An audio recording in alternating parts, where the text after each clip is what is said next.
Good evening sir. Good evening to all.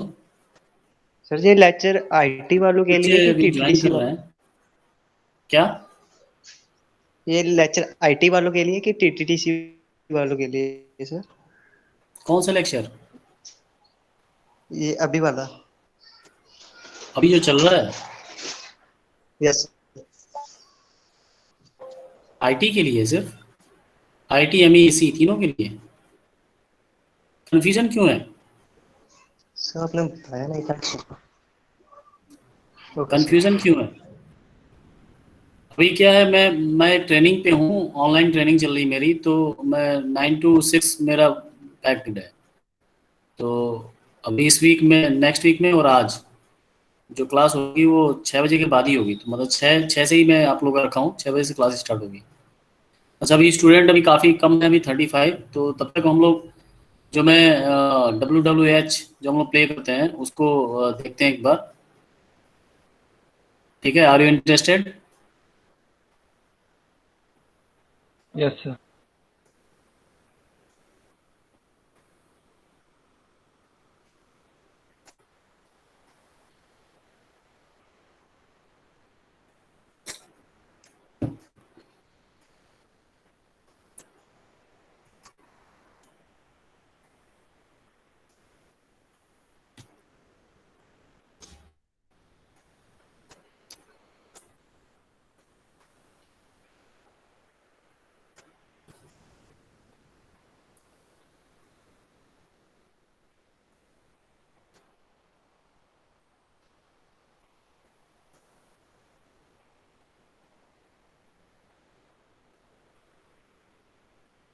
So we have already played 3 WWH.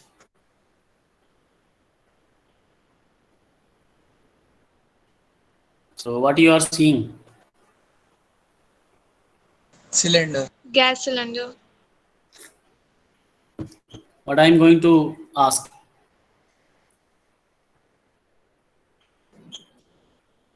What I am going to ask? Do you have any hint?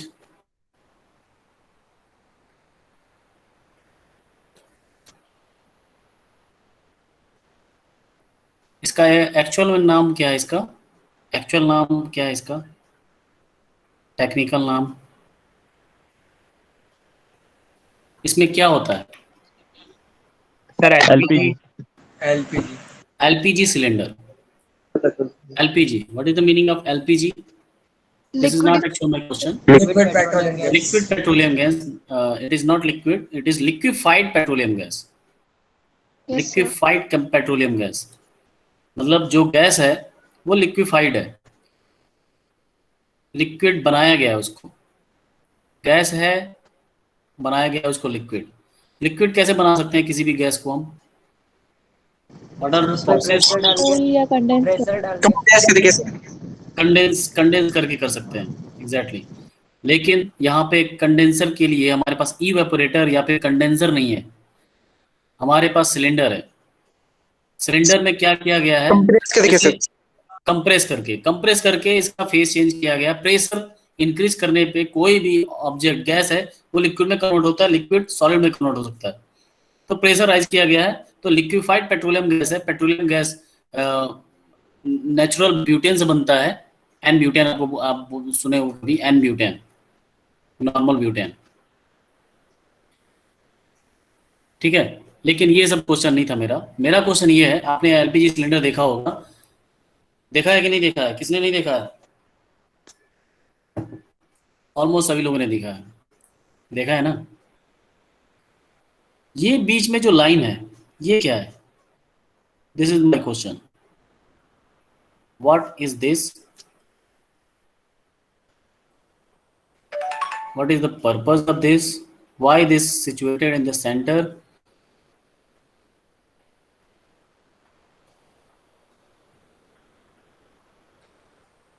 या अभी तक कई लोगों ने देखा ही नहीं है? देखा आप लोगों ने ये? नहीं देखा है तो घर में हो, देख लो अभी जाके।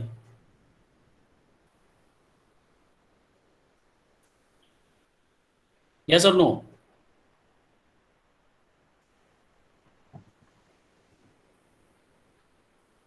यस और नो, देखा है कि नहीं? यस सर, देख रहा है। देखा है ना? देखा है सर। हाँ, तो ये इसका क्या फंक्शन, क्या है इसका, यूज क्या है? और ये जो एलपीजी सिलेंडर है, सिलेंडर अगर मैं ना बनाऊं, अगर मैं इस शेप का बनाता जिसका क्रॉस सेक्शन रेक्टेंगुलर हो, हॉलो रेक्टेंगुलर बॉक्स, इस शेप का होता तो क्या दिक्कत थी?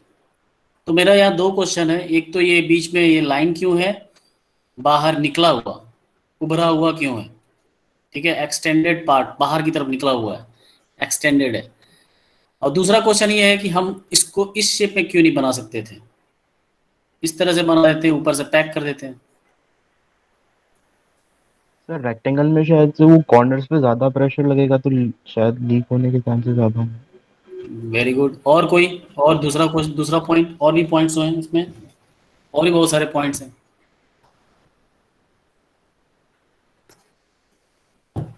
हम लोग क्या बोल रहे हैं इसको, liquefied petroleum gas, LPG, liquefied petroleum gas.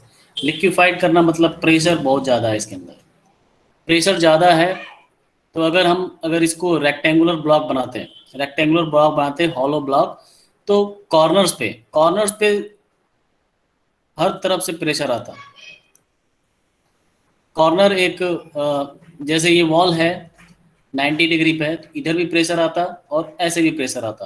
Pressure is always perpendicular to the surface. जब भी प्रेशर अप्लाई होगा किसी भी बॉडी पे, वो हमेशा परपेंडिकुलर, नॉर्मल अप्लाई होता है, प्रेशर ऑलवेज अप्लाई होता है। ठीक है, प्रेशर की वजह से ये मटेरियल है या कोई कंपोनेंट है, मशीन कंपोनेंट है, कोई ऑब्जेक्ट है, कोई प्रोडक्ट है, हम उस पर एक्सटर्नल फोर्स अप्लाई करते हैं, या तो प्रेशर के फॉर्म में अप्लाई करें, प्रेशर फोर्स अप्लाई करें, उसकी वजह से इसके फ्रैक्चर हो सकते हैं, फेलियर हो सकता है। अगर हम इसको सिलिंड्रिकल बना दिया तो इससे क्या फायदा हुआ, कोई कोई कॉर्नर नहीं है, हर पॉइंट पे अलग अलग पॉइंट है। अब ये जैसे इस पे ऐसे प्रेस कर रहा है और इसको ऐसे प्रेस कर रहा है, तो कॉर्नर पे दो तरह के फोर्सेस लग रही हैं। और भी बहुत सारे रीजन है। आपको पता है कि जब एलपीजी सिलेंडर ट्रांसपोर्ट किया जाता है तो इसको रोल करना आसान है, इसको रोल करना आसान है या नहीं? इसको रोल कर पाते हैं क्या हम? Yes sir. सर किसको? इसको रोल कर पाते हैं, सिलिंड्रिकल को। सर सिलेंडर रोल को। करना, रोल करना मतलब जैसे हम इसको अनलोडिंग लोडिंग करते हैं, वो आसान है। ठीक है, और ये तो अब मैं ये जो चीज बता रहा हूँ ये इसलिए है कि ये रेक्टेंगल नहीं है, क्यों है, क्या है, सिलेंडर है। सिलिंड्रिकल शेप का क्यों है, सर्कुलर शेप का है क्यों है, ये समझ में आ रहा है? हैंडलिंग आसान होगी, ट्रांसपोर्टेशन आसान होगा। दूसरा क्वेश्चन ये था कि ये बीच में क्यों लगा हुआ है। ये बीच में तो लगा इसलिए है कि दो हेमिस्फीयर हैं, दो हेमिस्फीयर था, और दोनों को जोड़ा गया है वेल्डिंग से, दोनों को वेल्डिंग से जोड़ा गया है। ठीक है, तो ये वेल्डिंग पार्ट है, वेल्डिंग किया गया है, और वेल्डिंग करके इसको, इसका जो उभरा हुआ पार्ट है, उभरा हुआ बाहर एक्सटेंडेड जो पार्ट है, मटेरियल है, उसको रिमूव नहीं किया गया। चाहते तो उसको फिनिश कर सकते थे, सरफेस एकदम प्लेन होता, लेकिन नहीं किया गया। क्यों नहीं किया गया?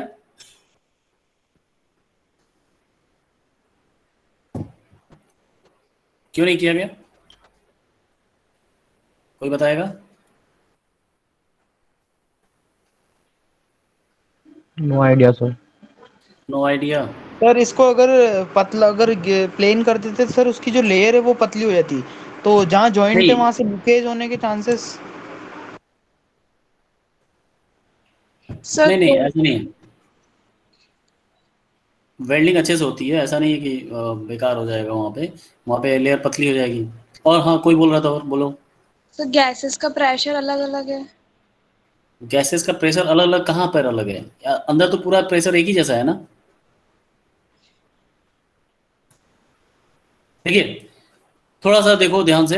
अगर मैं एक सिलेंडर ऐसा बनाऊं और दूसरा सिलेंडर ऐसा, और एक और सिलेंडर है जो ट्रक में रखे हुए हैं, ठीक है, बीच में ये लाइन नहीं है, जो लाइन था मेरा, इसमें लाइन था, लाइन नहीं है, तो ये दूसरा जो सिलेंडर होगा, सपोज एक और सिलेंडर बना दिया मैंने, तो दोनों के बीच में कांटेक्ट परफेक्ट होगा कि नहीं? और ट्रांसपोर्टेशन होने जा रहा है, जब ट्रांसपोर्टेशन होगा जब ट्रांसपोर्टेशन होगा तो आपको पता है कि रोड्स पे जब ट्रक चलेंगी तो ट्रक में वाइब्रेशन होगा, इसकी वजह से ये आगे ये ऐसे ऐसे एक दूसरे से कोलाइड करेंगे। कोलाइड करेंगे तो ये पूरा सरफेस अनइवन हो जाएगा, उस पे बहुत सारे डिंपल्स पड़ जाएंगे इस सरफेस पे दोनों तरफ। ठीक है, अब हमने कैसा बनाया, हमने कैसा बनाया है, हमने बनाया है ऐसा सिलेंडर, सिलेंडर ऐसा है लेकिन बीच में एक लाइन है। दूसरा सिलेंडर जब इसके बगल में आएगा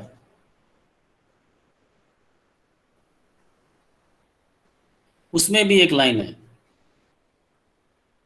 तो ये बताइए कांटेक्ट कहां पर होगा, सिर्फ सिर्फ और सिर्फ इस वाली लाइन पे। लाइन यहाँ पे कोई कांटेक्ट नहीं होगा, कोई रबिंग नहीं होगी। जो ये भारत गैस लिखा हुआ दिख रहा है, अगर ये लाइन हटा दिया जाए तो ये भारत गैस गायब हो जाएगा। स्क्रैचिंग होगी, रबिंग होगी, इरोजन होगा, गायब हो जाएगा वहां से मटेरियल। जो पेंट लगा हुआ है पेंट नहीं दिखाई देगा। ठीक है, अगर इसको मैं रोड पे भी रोल करूं, कई बार रोड पे रोल करते हैं आप, एक जगह से दूसरी जगह पे ट्रक कहीं और खड़ी है और वेयर हाउस कहीं और है, तो वहां से वेयर हाउस से वो लोग क्या कर देते हैं, रोल कर देते हैं, छोड़ देते हैं, ट्रक तक जाता है अपने आप। ठीक है, तो वहां पे भी रोड पे अगर ये ऐसे पूरा कांटेक्ट हो जाए, पूरा सरफेस कांटेक्ट हो, तो ये पूरा का पूरा सरफेस खराब हो जाएगा, कोरोजन हो स्टार्ट, वहां पे नमी भी होगी तो कोरोजन भी हो सकता है, क्योंकि ये बना हुआ किससे, आयरन और स्टील से ही बने हैं, तो कोरोजन भी हो सकता है। तो बहुत ही जल्दी ये मटेरियल खराब हो जाएगा, मटेरियल खराब होगा, और एलपीजी सिलेंडर बहुत ही हाई प्रेशर पे है तो एक्सीडेंट भी हो सकता है। ठीक है, इसमें क्रैक नहीं होना चाहिए कहीं भी, तो इसलिए यहाँ पे सेंटर में लाइन बनाई गई है ताकि परफेक्टली कांटेक्ट ना हो, सिर्फ सेंटर पे हो। ठीक है, अब ये मैं एक क्वेश्चन था, ये आप लोग थोड़ा सा सोचिएगा, बाद में अभी हम लोग लेक्चर स्टार्ट करते हैं। एक और क्वेश्चन ये था कि सिलेंडर को हेमिस्फीयर दो बनाया गया और दोनों को जोड़ दिया गया। ठीक है, ऐसे जोड़ा गया। मैं अगर ऐसे बना के दो प्लेट ऐसे बनाता, सर आपको ऐसे ड्रॉ तो दिख रहा नहीं है। ड्रॉ नहीं दिख रहा है। हाँ सर। नहीं यस No, सर, नहीं सर, इतनी नहीं देर दिख से रहा। आप जो भी ड्रॉ कर रहे हो कुछ दिख नहीं रहा है। Yes sir. अरे ड्रॉ कैसे, कुछ भी ड्रॉ नहीं दिखा है आप लोगों को? नो नो सर सर, कुछ भी कुछ ड्रॉ भी नहीं दिख रहा करेगा ड्रॉ किया हुआ। दिख रहा है। अरे यार, तो बताना चाहिए था तुम लोगों को।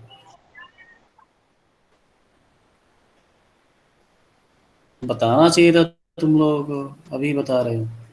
सर हमें लगा हमारी साइड से प्रॉब्लम है तो वापस से कनेक्ट करने की ट्राई करा।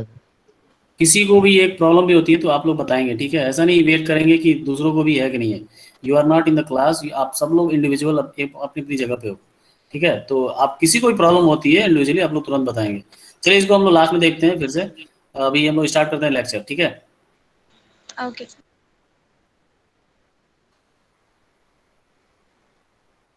न्यूमेरिकल, हम लोग दो न्यूमेरिकल करेंगे, एक वीसीआरएस पे और एक वीआरएस पे। तो मैंने कुछ कॉपीज चेक की है। अब कुछ कॉपीज चेक करने के बाद पता चल रहा है बस कुछ लोग स्टूडेंट ही फॉलो कर रहे हैं कि कैसे लिखना चाहिए, कैसे क्वेश्चन को सॉल्व करना चाहिए, कैसे कोई भी एग्जाम, आप जो आरटी का एग्जाम होगा वो कैसे। कई लोग स्टूडेंट हैं लास्ट क्वेश्चन सबसे पहले स्टार्ट कर दे रहे हैं। ठीक है, आपको क्वेश्चन आए चाहे ना आए, आपको सीक्वेंस में करना है। हर एक सीक्वेंस, पार्ट बी सीक्वेंस में, पार्ट ए पहले आना चाहिए, पार्ट बी बाद में आना चाहिए। पार्ट ए का पहला क्वेश्चन पहले आना चाहिए, दूसरा क्वेश्चन दूसरा, तीसरा क्वेश्चन तीसरा। अब पहले में भी एक और दो, ए और बी हो सकता है, वो भी सीक्वेंस में होना चाहिए। ये मैं फोर्सफुली नहीं बोल रहा हूँ। इससे क्या होता है, एग्जामिनर को बहुत ही आसान होता है एग्जाम की कॉपी चेक करने में। और एग्जाम की कॉपी चेक करने में अगर उसको आसानी लगेगी तो वो बहुत ही खुशी से आपकी कॉपी चेक करेगा। ये मैं अपनी बात नहीं बता रहा हूँ, सारे एग्जामिनर की बात बता रहा हूँ। अगर वो देखेगा पहले पांचवा क्वेश्चन आ गया, उसके बाद देखेगा दूसरा क्वेश्चन आ गया, उसका होगा मूड खराब। ठीक है, उसको काउंट करने में बहुत दिक्कत होगी, मूड खराब होगा। तो सब में वो या तो एक एक नंबर, दो दो नंबर दे देगा, ऐसा बराबर बराबर नंबर देगा कि वो फ्रंट पेज पे लिखने में उसको आसानी हो। फ्रंट पेज पे आपको पता होगा कि मार्क्स लिखे जाते हैं। एक एग्जाम आप लोग दे चुके हो शायद, आरटी के एग्जाम दे चुके हो आप? No sir.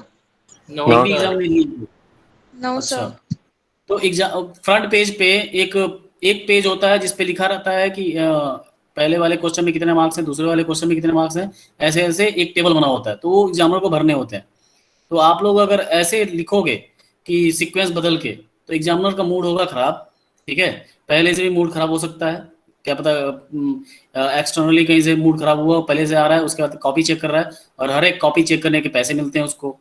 तो अपना टाइम वेस्ट नहीं करना चाहेगा वो, ठीक है। तो अपना टाइम वेस्ट नहीं करना चाहेगा तो आप सोच सकते हो कि कितना जल्दी चेक करेगा आपकी कॉपी। आप बढ़िया से लिखोगे तब भी आपको काटेगा नंबर, 2 नंबर देगा, सारे क्वेश्चन 2-2 नंबर दे देगा ताकि आराम से चेक हो जाए कॉपी और बाहर आराम से लिख सके वो, उसको पलटना ना पड़े पन्ने को कि इस वाले क्वेश्चन में कितना नंबर था, इस वाले क्वेश्चन में कितना नंबर था। ये मैं फिर से ये पूरा at the end of the semester या कोर्स जैसे खत्म होगा, ये मैं एक पूरा हर साल हर सेमेस्टर में एक क्लास लेता हूँ 1 घंटे की, जिसमें ये बताता हूँ कि लिखना कैसे आपको एग्जाम में, ठीक है। तो जो भी है आपका अटेंडेंस अभी, लेकिन वो क्लास आप लोग नहीं छोड़ेंगे और मैं उसमें आपको मतलब श्योरिटी दिलाता हूँ कि आपके मार्क्स 50% 40% आपके मार्क्स बढ़ सकते हैं उससे, ठीक है। चलिए स्टार्ट करते हैं। पहला क्वेश्चन है VCRS पे। स्क्रीन विजिबल है, लिखा हुआ दिख रहा है? Yes sir. क्वेश्चन है, गिवन डेटा लिखिए। अब इस क्वेश्चन में कुछ कॉन्सेप्ट है वो साथ में सीखेंगे अभी हम।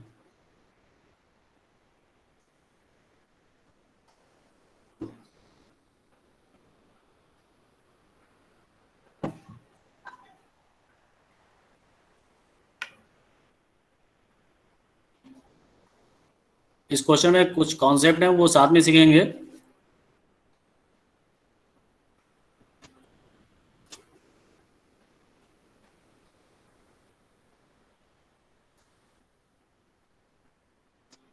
हमें पता था कि जब भी VCRS देखते हैं हम लोग तो TS डायग्राम हमको आना चाहिए। TS डायग्राम और उसमें एक डोम होता है, इधर होता है लिक्विड, इधर होता है वेपर। और जो ये डोम बना हुआ है, इस डोम पे जो लाइन है उसको बोलते हैं सैचुरेटेड लाइन। अगर ये इस साइड में है तो इसको बोलते हैं वेपर सैचुरेटेड और इधर बोलते हैं लिक्विड सैचुरेटेड। सैचुरेशन मतलब चेंज होने वाला है। इस पे कहीं भी पॉइंट लेंगे आप तो इसके लेफ्ट साइड में जाओ, राइट साइड में जाओ, फेस चेंज हो जाएगा। That's why it is known as saturation. VCRS का अगर आपको प्रोसेस याद है, अगर आपको याद है प्रोसेस, तो मैं बना रहा हूं यहाँ पे। VCRS कंप्रेसर के बाद, कंप्रेसर में एंट्री करने से पहले यहाँ पर होगा और यहाँ पे कंप्रेस होगा और कंप्रेस होने के बाद टेम्परेचर और प्रेशर दोनों बढ़ जाएंगे। उसके बाद ये 1 2, उसके बाद किस में जाता है? कंडेंसर में। कंडेंसर में ये वाली प्रेशर लाइन कांस्टेंट होती है। उसके बाद यहाँ से वापस आता है और ये आइसेंथैल्पिक एक्सपेंशन और फिर से इवेपोरेशन में चला जाता है। 1 2 3 एंड 4 और ये पॉइंट हो सकता है 2 डैश। डायरेक्शन अगर दिखाया जाए तो डायरेक्शन ऐसे है।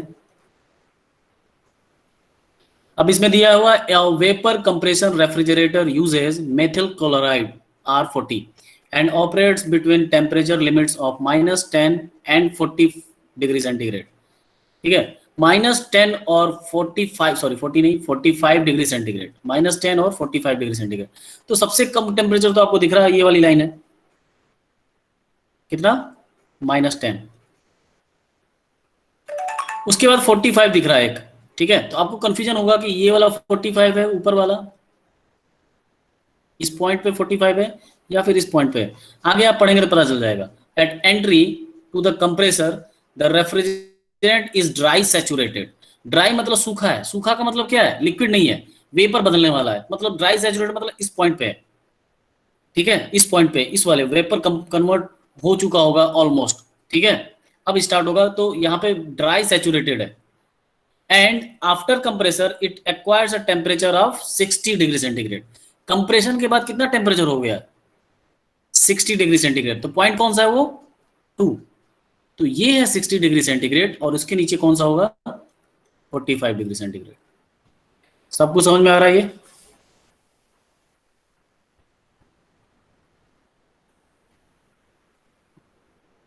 अभी तक क्लियर है? Yes yes sir. सर। ठीक है। ये काफी मतलब डिटेल्ड क्वेश्चन है। अगर आप ये क्वेश्चन कर लेते हो तो VCRS से कोई भी आप इससे आसान ही आएगा। मैं श्योर बोलता हूँ कि मतलब इसमें पूरा श्योर है कि इससे आसान ही क्वेश्चन आएगा। ये आसान भी, ये भी आसान है, लेंदी है, थोड़ा लेंदी है और कॉन्सेप्चुअल है। ठीक, तो find the COP, coefficient of performance of the refrigerator. The relevant properties of the methyl chloride are as follows. Different different temperature पे मेथिल क्लोराइड के properties on in the form of energies, या फिर we can say the enthalpy and entropy it is given. ये बताइए 1 to 2 कौन सा process है, किस टाइप का प्रोसेस है? Isobaric, isochoric, isothermal, isentropic, isenthalpic? Isentropic compression. Isentropic है, एकदम वर्टिकल है, तो एंट्रोपी कांस्टेंट है। एस का मतलब क्या है? एंट्रोपी। एस का मतलब है एंट्रोपी। ठीक है, तो देखिए ध्यान से देखिएगा, saturation temperature in degree centigrade -10 and 45 degree centigrade. Vapour का -10 डिग्री सेंटीग्रेड पे एंथैल्पी कितना है? 460.7 -10 डिग्री सेंटीग्रेड पे। ये -10 वाला है और ये 45 वाला है, मतलब यहां पर इसका एंथैल्पी कितना है? 460.7 1 पे दिख रहा है, -10। और वेपर, यहाँ पे वेपर कन्वर्ट होने वाला है। सैचुरेशन बोला गया है ना, तो सैचुरेटेड वेपर, आगे भी वेपर है लेकिन ये सैचुरेटेड वेपर है कहां पर? 1 पर। सैचुरेशन बोला गया, सैचुरेशन टेम्परेचर पे। ठीक है, उसके बाद 45 पे 483.6 किलो जूल पर केजी है एंथैल्पी। तो ये बताइए 2 डैश की बात की जा रही है या 2 की बात की जा रही है? 2 dash. H1 is comes out to be 460.7 unit, हम लोग बाद में लिख लेंगे। ये बताइए H2 है या H2 डैश है? कौन? 483.6 कौन है? ध्यान से देखिएगा, सैचुरेशन लिखा हुआ है, सैचुरेटेड। तो कहां की वैल्यू पता है? 2 डैश की या 2 की? अभी किसी ने सही बोला था, अभी शांत हो गया, डैश। चुप हो गया। डैश की, H2 डैश की। H2 dash is given 483.6 kilo joule पर केजी।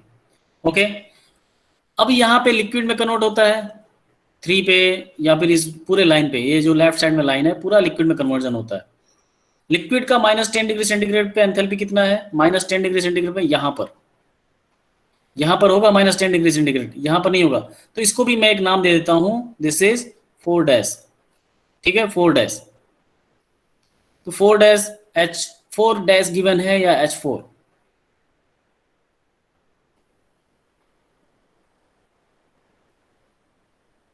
बताइए। H4 डैश इज गिवन, ये H4 डैश है, सॉरी ये H4 डैश है या H4 है? H4 dash.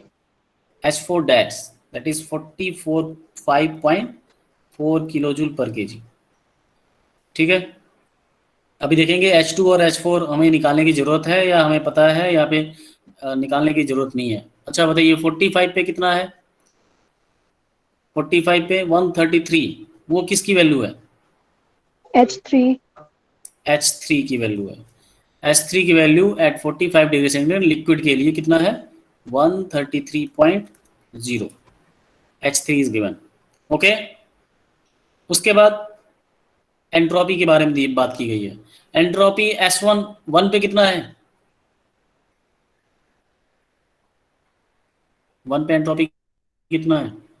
0.183। 0.183। S2 गिवन है या S2 डैश?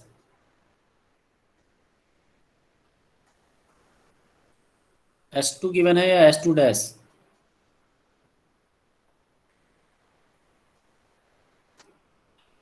S2 डैश बोलिए। S2 dash. S2 dash is given 0.485। अब किसको नहीं समझ में आ रहा है बोलेगा तभी समझ में आएगा मुझे। ये क्या है? S4 dash. ये क्या है? S3। S3 is 1.587 and S4 is not known. S 4 dash is 1.637। हम देखेंगे बाद में कि हमें किस चीज की वैल्यू किस वैल्यू की जरूरत है। These are the given data. Okay, अब बताइए सीओपी में हमें क्या क्या चाहिए। हमें निकालना है सीओपी। सीओपी क्या होता है? H1 minus H4 upon H2 minus H1. H1 minus H4 refrigeration effect RE upon work input. Work input या फिर बोले वर्क ऑफ द कंप्रेसर। ठीक है, तो रेफ्रिजरेशन इफेक्ट हमें पता है, रेफ्रिजरेशन इफेक्ट कितना होता है? H1 minus H4 upon work input. Work input compressor का वर्क कहां से कहां हो रहा है? 1 से 2, that is final minus initial. H2 minus H1। हमें तो बस 3 चीज चाहिए, 1, 2 एंड 4। क्या क्या चाहिए हमें? 1 हमारे पास है, 2 नहीं है, ये चाहिए हमको, एंड H4 भी नहीं है हमारे पास। बट ध्यान से देखिए 3 to 4 कौन सा प्रोसेस होता है? नाम क्या है इसका? 3 to Isentropic 4 expansion. isenthalpic process। 3 to 4 is isenthalpic process। Isenthalpic process, that is H3 equals to H4। H4। ठीक है, और H3 हमें पता है, कहाँ है H3? ये रहा, H3 equals to H4। तो 4 भी पता चल गया, सिर्फ हमें H2 की वैल्यू नहीं पता है। H2 we don't know, H2 की वैल्यू नहीं पता है।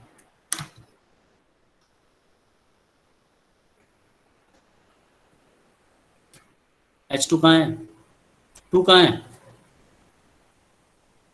ये रहा, H2 हमें नहीं पता है, कैसे निकलेगा? तो यहाँ पे एक आपको कॉन्सेप्ट सीखना है, बीच में आ रहा है ये, तो इस कॉन्सेप्ट को थोड़ा सा आप लोग बॉक्स में लिखेंगे, कॉपी में अपने बॉक्स के अंदर डालेंगे इस कॉन्सेप्ट को।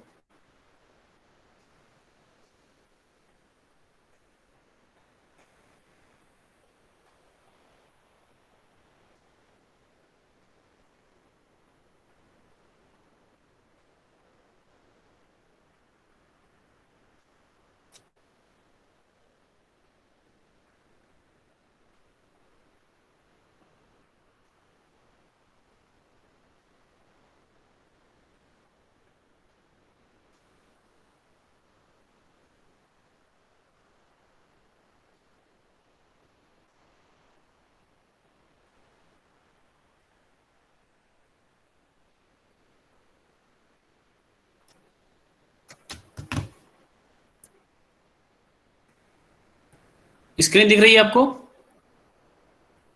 Yes, sir. No sir. Black होगी sir. नहीं दिख रही है? No sir. Black होगी. अच्छा, एक सेकेंड होल्ड कीजिए आप लोग।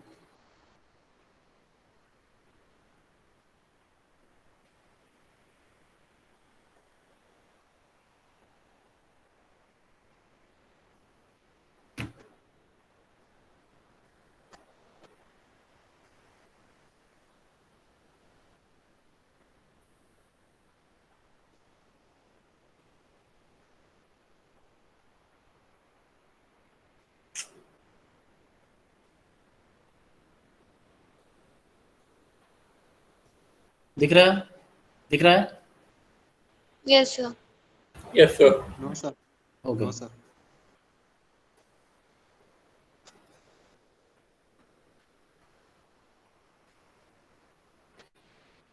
ठीक है, जब हमको यहाँ का एंट्रोपी पता है, S1 और S2 बराबर है, ठीक है, पहले तो 2 डैश और 2 में एंथैल्पी का रिलेशन बताना है हमको। तो जब भी हमें किसी एक फेज में एंथैल्पी निकालना है एट कांस्टेंट प्रेशर, मैंने बताया था कि ये जो लाइन है ये कांस्टेंट प्रेशर की लाइन है।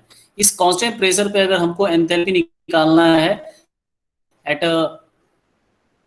इन अ सिंगल फेज, मतलब इस पॉइंट से 1 से 2 पे निकालना है। सपोज ऐसे कोई प्रोसेस हुआ है जहां से एंथैल्पी यहाँ पे राइज हुई है या डिक्रीज हुई है, ऐसे प्रोसेस हुआ 1 से 2 एट अ कांस्टेंट प्रेशर। ये कांस्टेंट प्रेशर लाइंस है, ठीक है। तो 1 से 2 पे अगर हमको निकालना है, तो अगर यहां से यहां तक का निकालना है हमको, ठीक है, 1 से 2। तो एंथैल्पी कहां पर ज्यादा होगी, 1 पे या 2 पे? 1 पे या 2 पे? एंथैल्पी का मतलब होता है एनर्जी, बट हीट एनर्जी कहां पर ज्यादा होगी? 2 2 पे। पे 2 पे ज्यादा होगी। हमारा केस क्या है, क्यों ज्यादा होगी? क्योंकि टेम्परेचर और प्रेशर ज्यादा है 2 पे। सॉरी, प्रेशर कांस्टेंट है, टेम्परेचर ज्यादा है। प्रेशर कांस्टेंट है, टेम्परेचर ज्यादा है, तो हीट एनर्जी उसके पास ज्यादा होगी। हमारा केस क्या है, ऐसे जा रहा है, तो 2 यहाँ पर है और 2 डैश यहाँ पर है। तो हमें तो रिलेशन निकालना है कि 2 डैश पे कम है, मतलब 2 ज्यादा है, H2 is greater than H2 dash. तो इन दोनों में रिलेशन है, H2 इक्वल्स टू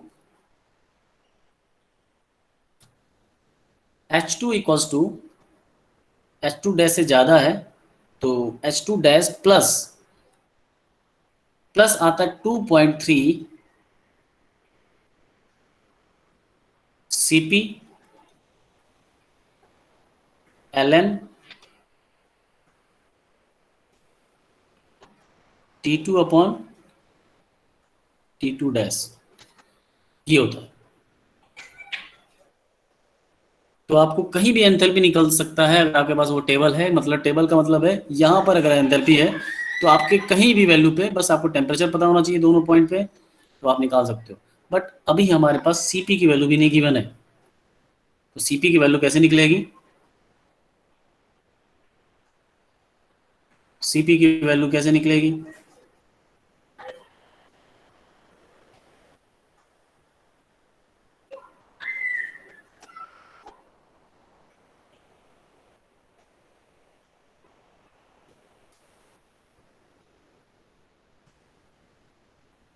देखिए, इसी तरह का फॉर्मूला एंट्रोपी के लिए भी है हमारे पास।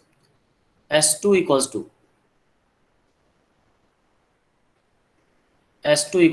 S2 डैश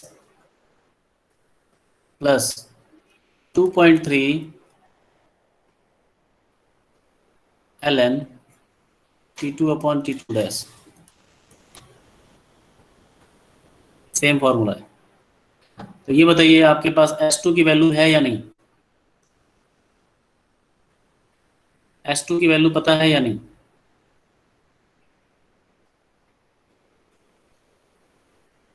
S2 की वैल्यू पता है या नहीं? नहीं है। नहीं है, पता है। देखो, S1 इक्वल्स टू S2 है या नहीं? Yes sir. S1 equals to S2। S1 पता है आपको, आइसेंट्रोपिक प्रोसेस है, तो S2 के बराबर है ये, तो S2 पता है आपको, ठीक है। तो S2 की जगह पे कितना रखेंगे, S1 के बराबर। ये किसके बराबर है, S1। S2 dash plus S2 dash पता है या नहीं? पता है सर। S2 डैश भी पता है, तो S2 डैश भी रख देंगे प्लस 2.3 Cp लिखना भूल गया मैं, यहाँ पे Cp होगा 2.3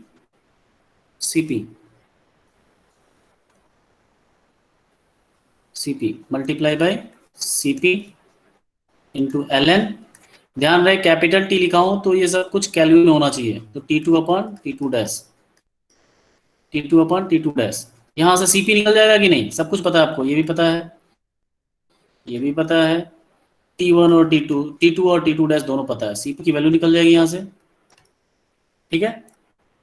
Cp की वैल्यू निकलते ही आप इस इक्वेशन में रखोगे, किस इक्वेशन में, इस इक्वेशन में, तो क्या निकल जाएगा,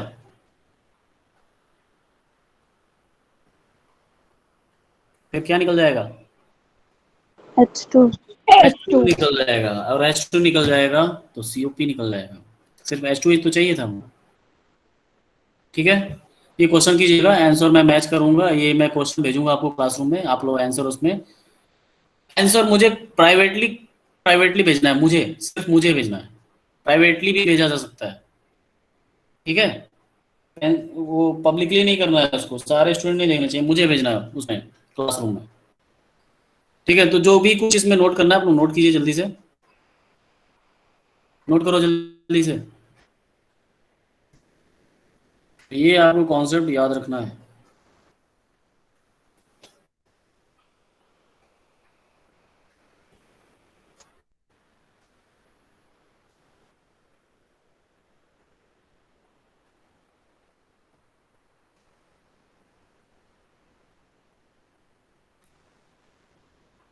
सर हाँ जी, सर वो आपने सैचुरेटेड लाइन का कुछ बताया था ना, वो एक बार वापस से बता दो।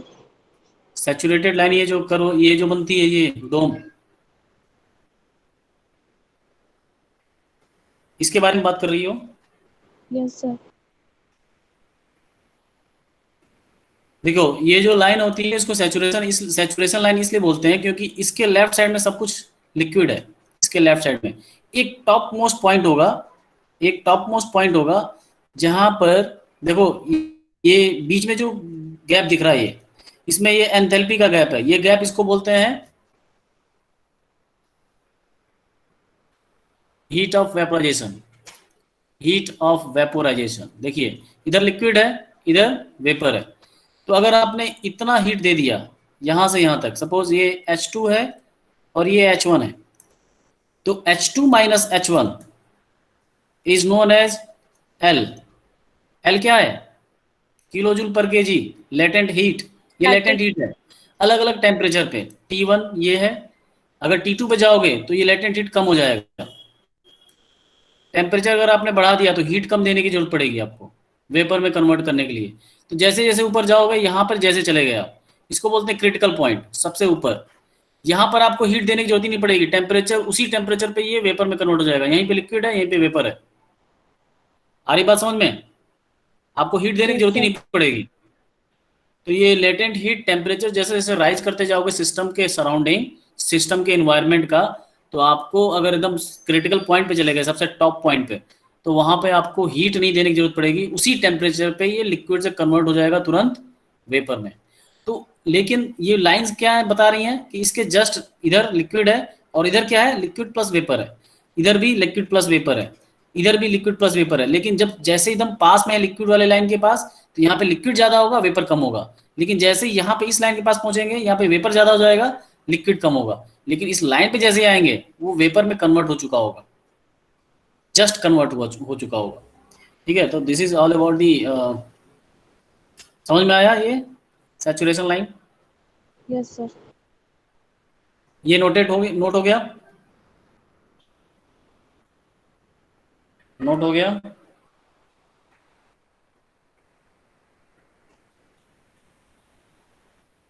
Yes sir. चलिए नेक्स्ट VARS। आसान सा क्वेश्चन है ये, किसको कीजिए आप लोग खुद। VARS का नोट्स निकालो, उसमें COP का फॉर्मूला था, उसको ओपन कीजिए।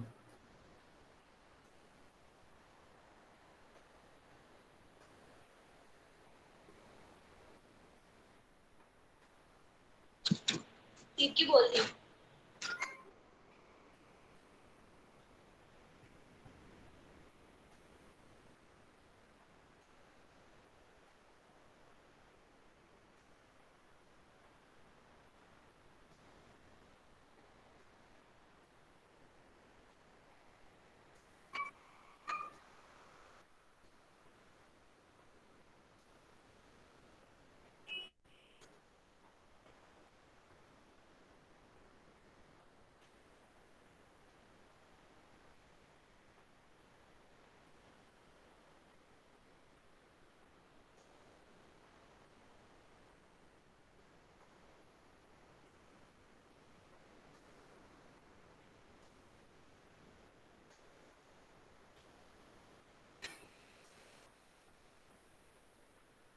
Given data are a vapor absorption refrigeration system works with generator, ambient and evaporator. Temperature of 360, 310 to 60. If the evaporator temperature falls to 250 Kelvin, what should be the generator temperature in order to operate the system with the same COP? COP should not be changed. मैंने बताया था कि आप सबसे ऊपर TG रख दो, generator का टेम्परेचर सबसे ज़्यादा होता है, उसके बाद होता है रूम टेम्परेचर, उसके बाद होता है इवेपोरेटर टेम्परेचर। ठीक है, तो TG कितना गिवन है? TG is 360 Kelvin, T naught is 310 and TE is 260 Kelvin। ठीक है, तो मैंने बताया था कि इन दोनों को लेके क्या बनाएंगे, इंजन, और इन दोनों को लेके क्या बनाएंगे, COP. रेफ्रिजरेटर। इंजन और इन दोनों को मिला के बनाएंगे refrigerator. Refrigerator, evaporator temperature, ambient temperature and generator temperature. ये इंजन और रेफ्रिजरेटर मैंने फार्मूला याद रखने के लिए बताया था, इसको आप अपने सॉल्यूशन में नहीं डालोगे। फार्मूला अगर आपको याद करना है तो ऐसे याद कर सकते हो कि COP of VARS, COP of VARS will be efficiency of the engine multiplied by COP of refrigerator। ठीक है, तो efficiency of the engine क्या होगा for these two temperatures, 1 minus T naught upon TE multiply by COP of the refrigerator क्या होगा, lower temperature कौन है, TE, तो लोअर टेम्परेचर ऊपर होता है divided by higher temperature minus lower temperature. Sir ये होता है फॉर्मूला एफिशिएंसी फॉर में क्या, TO/TG आएगा। कहाँ पे, यस, एफिशिएंसी में TO upon TG, good, TO upon TG। Efficiency का फार्मूला ऐसे होता है और COP का फार्मूला ऐसे होता है, लोअर टेम्परेचर हायर टेम्परेचर। मैं ऊपर भी लिख देता हूँ फार्मूला फॉर मतलब जनरल टर्म में, 1 minus T lower upon T higher multiply by T lower. Lower लेकिन ध्यान देंगे कि अब लोअर कौन सा है इन दोनों में, इन दोनों टेम्परेचर में लोअर कौन है, इन दोनों टेम्परेचर में लोअर कौन है, ध्यान रहे। ठीक है, इंजन के लिए एम्बिएंट टेम्परेचर लोअर है, बट रेफ्रिजरेटर के लिए एम्बिएंट टेम्परेचर क्या है, हायर है।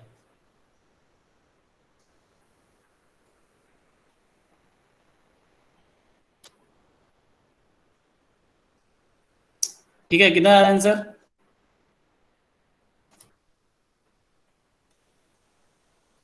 One minus TO is 310 divided by TG is 360 multiply by TE, T is 260 upon 310 minus 260। बताओ कितना आया है,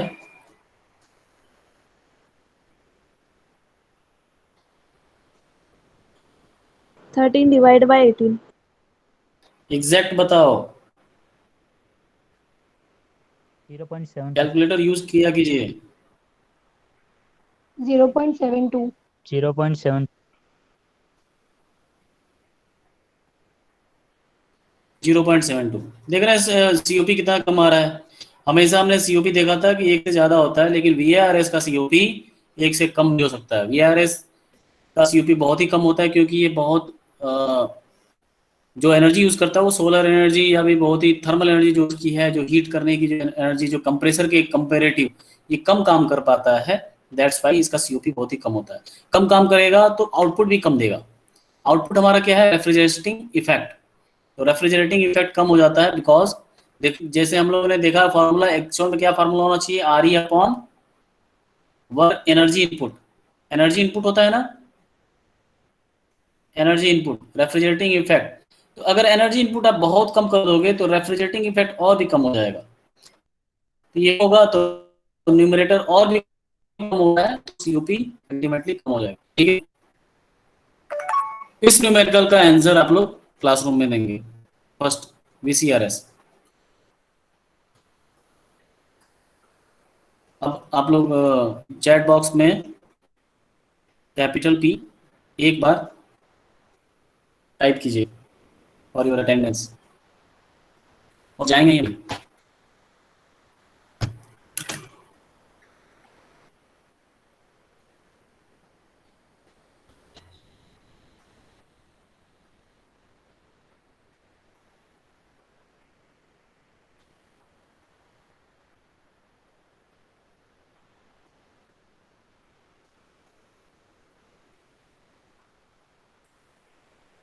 CND के क्लासरूम में 84 स्टूडेंट ने अभी तक क्लास ज्वाइन किया है और मैंने क्लासरूम का एंट्री गेट बंद कर दिया है क्योंकि टाइम 2 बार दिया जा चुका था और स्टूडेंट सारे ज्वाइन नहीं करते हैं। भाई कितनी बार इन्फॉर्म किया जाता है उसके बाद ज्वाइन करते हैं, मैसेज पढ़ लेते हैं बट ज्वाइन नहीं करते हैं। अभी एंट्री गेट मैंने बंद किया हुआ है, कोई ज्वाइन नहीं कर सकता अभी, तो 4 स्टूडेंट ही क्लास अटेंड कर पाएंगे। तो सीएमडी के लिए मैंने कुछ ज्योमेट्रिकल टूल्स या और भी कुछ स्टफ मैंने बोला है, तो आप जैसे ही आपके पास वो मैनेज हो जाता है आप लोग क्लासरूम में मैसेज करेंगे जहाँ पे मैंने ये मैसेज किया हुआ है। आपके पास अगर है तो आप बस लिखिए कि मेरे पास है, ठीक है। अभी तक किसी ने उसमें कमेंट नहीं किया, मतलब अभी तक नहीं है शायद। तो ये स्टफ आप लोग क्लास से पहले रखेंगे और ताकि हम लोग स्मूथली इस क्लास को करें, क्योंकि हमारे पास टाइम कम इस लैब को कंप्लीट करने के लिए। लैब एक्चुअल में कंप्यूटर पे होता है लेकिन हम लोग कंप्यूटर यूज़ नहीं कर सकते अभी। अगर आपके पास कंप्यूटर सबके पास होता तो मैं स्टार्ट करता उस पर, लेकिन कंप्यूटर सबके पास नहीं है। अटेंडेंस दे दीजिए आप लोग, कोई बचा हुआ है?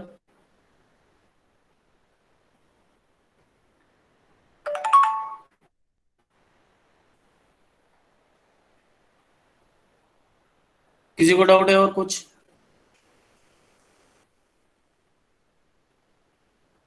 किसी को डाउट है?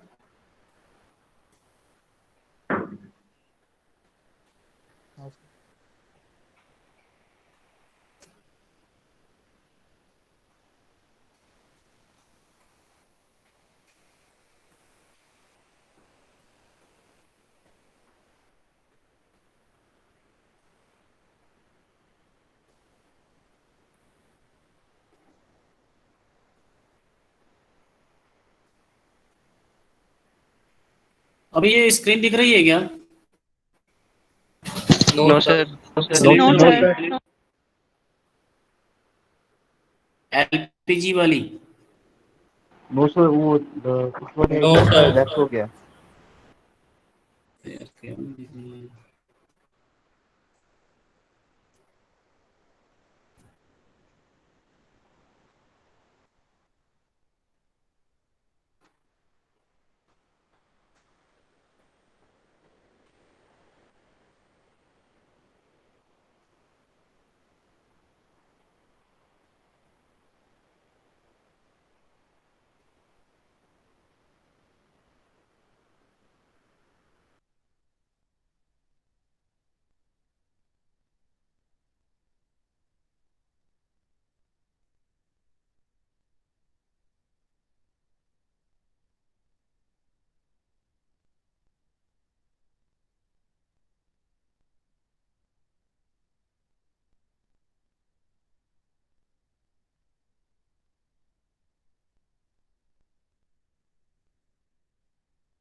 आई एम सॉरी, नेटवर्क प्रॉब्लम हो गया था।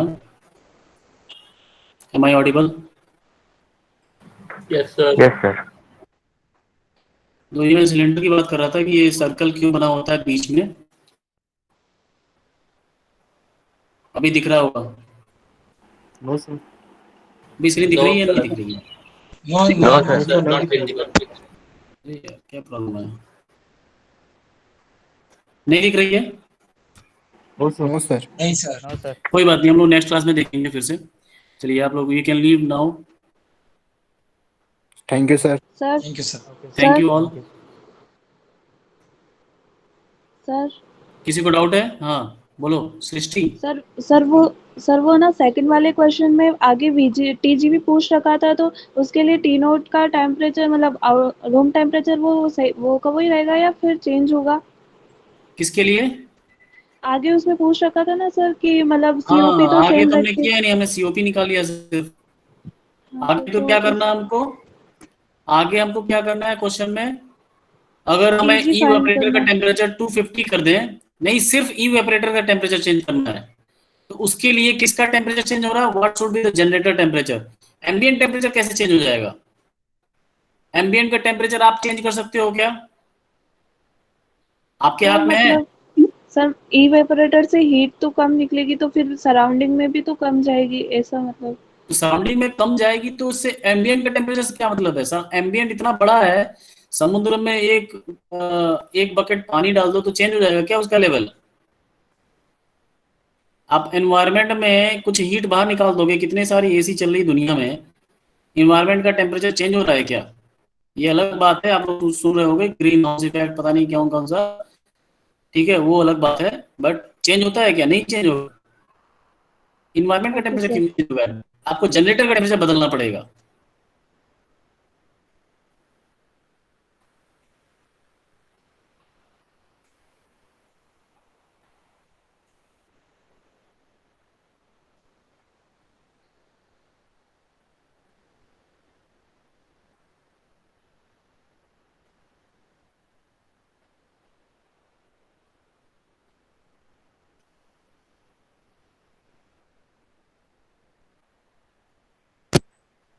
आपके साथ प्लेन पेपर कौन से वो प्रिंट आउट वाले लेने हैं क्या?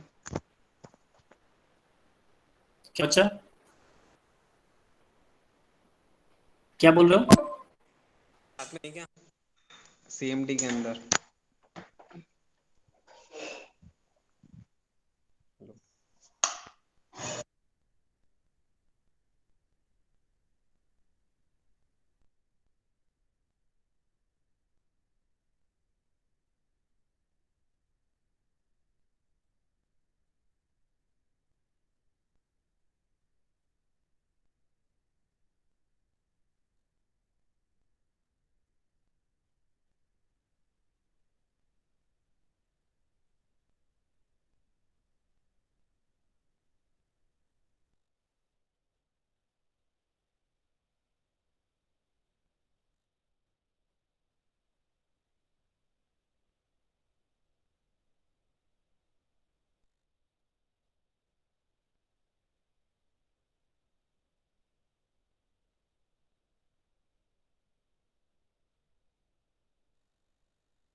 बच्चों यू कैन लीव।